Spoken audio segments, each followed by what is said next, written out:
Hello friends, good morning. ఇక్కడ వర్షం కురుస్తోంది. ఇదొక ఇంటికి ఉన్న కిటికీ. ఈ రెండు విషయాల ఆధారంగా నేను ఒక విషయాన్ని చెప్తాను.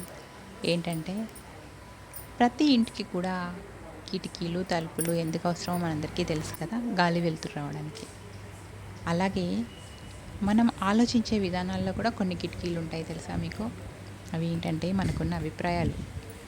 మనము ఒక విషయం పైన ఒక అభిప్రాయం ఏర్పరచుకొని ఉంటే అప్పుడు మనకి ఇంకా ఆ విషయం పట్ల అదే దృష్టికోణంలో చూస్తుంటాం. ఆ అభిప్రాయాన్ని ఆధారం చేసుకొని అప్పుడు మనకు చూసేదంతా అలాగే కనిపిస్తుంది.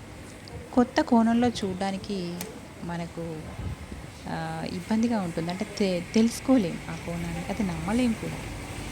అంటే ప్రతి ఒక్క విషయానికి చాలా కోణాలు ఉంటాయి. ఇప్పుడు నేను ఈ కిటికీ దగ్గర నిలబడి బయట జరుగుతున్న విషయాలన్నీ చూస్తున్నానని అనుకుంటున్నాను. కానీ అక్కడున్న అన్ని విషయాల్ని ఈ కిటికీ ద్వారా మాత్రమే చూస్తున్నాను నేను. ఇది వాస్తవంగా వాటి రూపం ఇంతేనా? నేను ఆ చెట్టును చూస్తున్నాను అనుకుంటున్నాను. కానీ ఆ చెట్టును నేను ఎలా చూస్తున్నాను? నాకు కనిపించిన రీతిగా, ఈ కిటికీలో నుంచి కనిపించిన రీతిగా, నా కన్ను చూడగలిగే కోణంలో, ఈ కిటికీ చూపించే కోణంలో మాత్రమే చూస్తున్నాను కదా.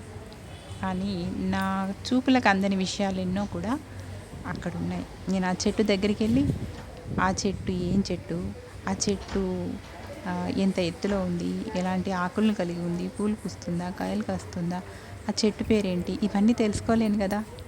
ఒకవేళ నాకు పరిచయం ఉన్న చెట్లు ఇంత దూరం నుంచి కూడా నేను గుర్తుపట్టగలను. కానీ అసలు పరిచయమే లేని తెలియని చెట్లని నేను అసలు గుర్తుపట్టగలనా? అలాగే చాలా విషయాలు మనం దూరం నుండి చూసేసి ఒక నిర్ణయానికి వస్తుంటాం. కానీ అసలు వాటి యొక్క నిజ స్వరూపాలు తెలియాలంటే మనం ఈ కిటికీల ద్వారా కాదు, వాస్తవంగా అక్కడికి వెళ్ళి చూడాలి. అక్కడికి వెళ్ళి చూసి ఆ పరిసరాలకి అనుగుణంగా అక్కడ ఆ చెట్లు అలా ఉన్నాయని మనం తెలుసుకోవాలి. మనం కొందరు మనుషుల్ని చూసి కూడా వీళ్ళు ఇలా ఎందుకున్నారు, వాళ్ళు అలా ఎందుకున్నారని అనుకుంటాం. కానీ అది నిజమా?